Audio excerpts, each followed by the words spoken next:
Hey guys, it's Andrew. I'm back after about a 2-year hiatus, so forgive the helmet hair and the beard. I just got off the bike. A lot of folks have been asking in the comments, do I still have the TL? Have I sold it? Am I still working on it? Stuff like that. And yes, I do have the TL. In fact, there it is over there. It's kind of in a state of disrepair right now. Basically, I had the bike torn down, was in the process of getting ready to do a valve adjustment on it, and a bunch of crazy stuff with life happened. A couple career changes, bunch of stuff. So it's really kind of got put on hold. But in the meantime, I have done a little bit of work on my TTR 230, my daughter's CRF 50. Got them going, and recently I have purchased me sort of a daily rider bike, a 2006 Vstrom 1000. So just want to take a few minutes, introduce the Vstrom 1000 to you guys, let you all see what's up with it, kind of what's wrong with it, some things that I'm going to change here real soon, some stuff I already have parts for to fix, and where we're going to go with it in the future while simultaneously working on the TL. So stick around. So here's the bike. This is a 2006 Suzuki DL1000 Vstrom. I've had the bike now for probably about 2 months. I went down and picked it up earlier this year. Bought it used from a guy down in Orlando, Florida. So I rode down there in the truck here from southeast Georgia, picked it up, got it back here, and immediately started kind of riding it and picking my way around it and figuring out some things that are wrong with it and some things that have already been done to it. It wasn't without issue though. Battery died on my truck while I was down there in Orlando, so I had to get jumped off and then just leave the truck idle and running on the alternator till after I purchased the bike, and had some issues getting money transferred with Zelle and Cash App and stuff like that. It was a royal pain in the butt. But I've got it now and I've been riding it, so let's take a closer look at it and see kind of what's up with this thing. Alright, so this is really the condition that I got the bike in, except for I added my Cortec tank bag to it. And it does have these two side cases here, so I'll get you guys a shot of those on here in a minute. But it comes with a Corbin seat. It's also got a Power Commander 5. It's got a Speedo healer. It's been re-geared, I think, evidenced by the Speedo healer. It does have these bar risers and also change the pullback. It did have this plate right here with the ram ball behind the windscreen. I'm not sure the manufacturer of that part, and but the ram piece was missing itself, so I actually added this ram mount. I had one on my old FZ09 and really enjoyed that. So I've got that added on there. And it's got a few other modifications here. You can see it's got the throttle lock. It's got some big grips, but other than that, it's in pretty good shape, pretty tastefully done up. It does have this additional brake light right here. Still running the stock exhaust. Now, the primary issue that I've had with the bike is really with the drivetrain, or the final drive. You can see here, see if we can show this on video. I don't know if y'all can see that slop in the hub here. What I believe that is just worn cushions or little rubbers in the hub that have kind of worn out. Now, this bike does have a lot of miles on it. When I bought it, it had a tick over 53,000 miles on it. But everything else sounded okay and felt pretty good, with the exception of the chain. Now, I've adjusted the chain, I've cleaned it really good, I've lubed it, and that has helped, but there's still a couple of tight spots in it, and I get a lot of play, I guess you would say, or a lot of kind of jerking at low speed, light throttle applications, like driving around in traffic commuting, just from that slop in the hub and in the chain. So I've got me a new chain and sprockets that I've ordered up. I've also got some new rear wheel bearings. I'll be doing all of that at the one time.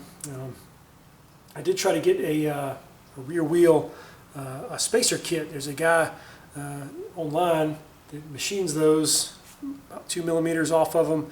And basically what it does is it just corrects some misalignment that's in the chain from the factory. Well, he's having an issue getting some of his cores returned to him in order to be able to machine one to send to me. So I'm probably going to go ahead and do the chain and the sprockets and the wheel bearings for now, and then add that spacer at a later time when it comes in or becomes available. But that'll take care of my final drive issue. Also going back with stock gear ratios, I do think this bike has been re-geared. First gear is a little bit short for me.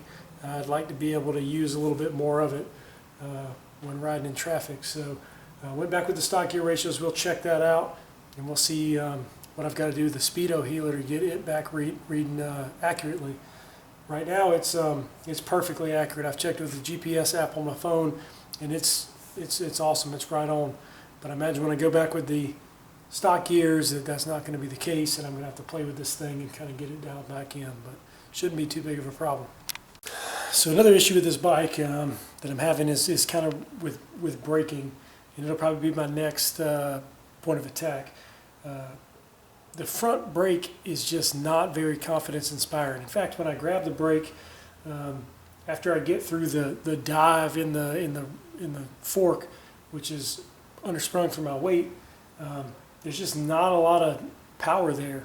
It's difficult to modulate. I end up having to use a lot more rear brake than I normally would. And if you look at these brake rotors, it's kind of easy to see why. I don't know how well this will translate here on the camera, but there's quite a groove in here. These things have gotten their fair share of use, and they're glazed up pretty good. The pads look okay as far as thickness is concerned, but I don't think they're making very good contact with the rotor. And then again, like I said, I think that rotor surface is glazed. So in the meantime, I may just try to scuff those pads and clean up those rotors a little bit, get some of that glazing off. But what I plan on doing is going with a replacement rotor, and I may end up going with replacement calipers using some brackets from SV Racing and some braided steel brake lines and some good brake pads to really improve the braking performance of this bike. The downside is I do think that will exacerbate the front fork issue regarding the spring rates. So I think it's just going to make it dive even more, or make the dive even more apparent or more obnoxious.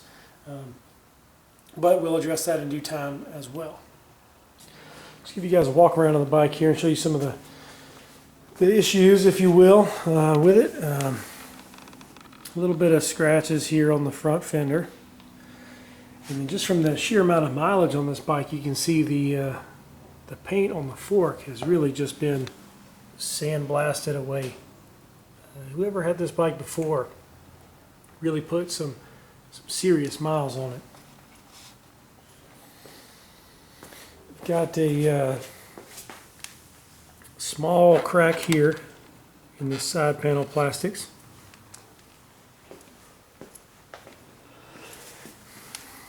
Got some scratches here in the left side fairing from probably a tip over.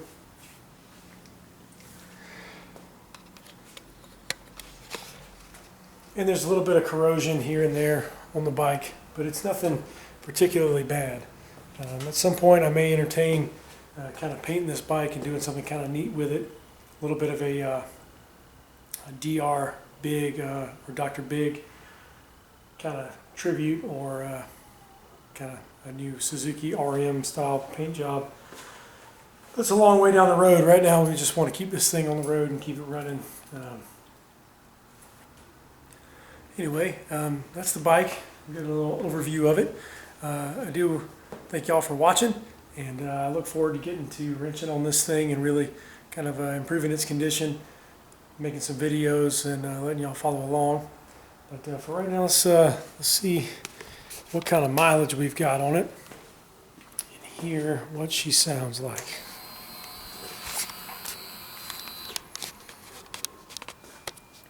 All right, let's see here. We are looking at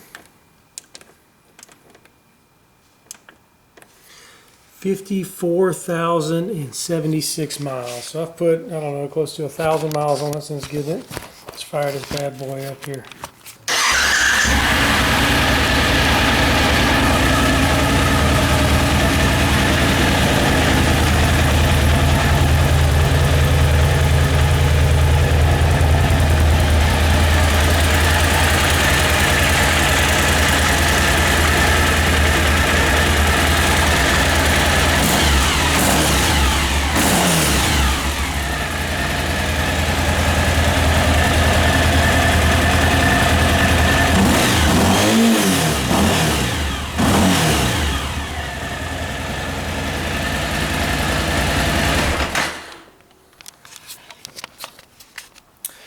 It just sounds healthy to me.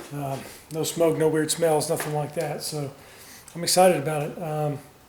We will keep this thing rolling and be back to see y'all again, hopefully a lot sooner than in 2 years. So again, thanks for watching. Have a good night.